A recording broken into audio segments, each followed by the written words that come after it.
ವರುಣನ ಆರ್ಭಟಕ್ಕೆ ಜನ ತತ್ತರ.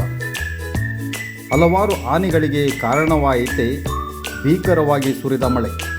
ನಿನ್ನೆ ಸಂಜೆ ಸರಿಸುಮಾರು 2.5 ಗಂಟೆಗಳ ಕಾಲ ಸುರಿದ ಗಾಳಿ ಮಳೆಗೆ ಆನಂದಪುರದ ಸರ್ಕಾರಿ ಸಮುದಾಯ ಆರೋಗ್ಯ ಕೇಂದ್ರದ ಕಾಂಪೌಂಡ್ ಉರುಳಿ ಬಿದ್ದಿದೆ.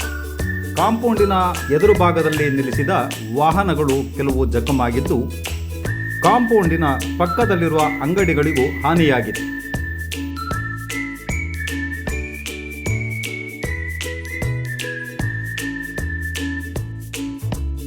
ಮನೆಯ ಮುಂಭಾಗದಲ್ಲಿ ಗದ್ದೆಯಿಂದ ಕೊಟ್ಟಿಗೆಗೆ ದನಗಳನ್ನು ಒಡೆದುಕೊಂಡು ಬರುತ್ತಿರುವ ಸಂದರ್ಭದಲ್ಲಿ ಆನಂದಪುರ ಸಮೀಪದ ದಂಡಿಗೇಸರದ ಗೃಹಿಣಿ ಶಾಲಿನಿಯವರಿಗೆ ಸಿಡಿಲು ಹೊಡೆದು ತೀವ್ರ ಸ್ವರೂಪದ ಗಾಯಗಳಾಗಿವೆ.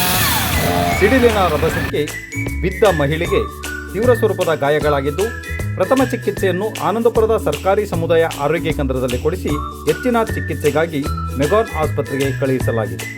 ಆನಂದಪುರ ಸಮೀಪದ ತಾವರೆಹಳ್ಳಿಯ ರಾಘವೇಂದ್ರ ಶೆಟ್ಟಿ ಅವರ ಮನೆಯ ಮೇಲೂ ಸಹ ಮರ ಬಿದ್ದು ಮನೆಯ ಒಳಗೆಲ್ಲ ನೀರು ನುಗ್ಗಿದೆ.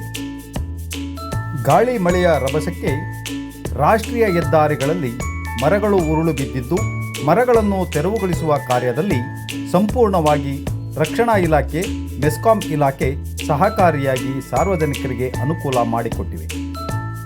ಆನಂದಪುರದ ಪೊಲೀಸ್ ಸಬ್ ಇನ್ಸ್ಪೆಕ್ಟರ್ ಪ್ರವೀಣ್ ಹಾಗೂ ಅವರ ತಂಡ ರಾತ್ರಿಯ ಸಂಪೂರ್ಣವಾಗಿ ಅನಾಹುತ ಆಗಿರುವ ಸ್ಥಳಗಳಿಗೆ ಭೇಟಿ ನೀಡಿ ಹೆಚ್ಚಿನ ಅನಾಹುತ ಆಗುವುದನ್ನು ತಪ್ಪಿಸಿದೆ.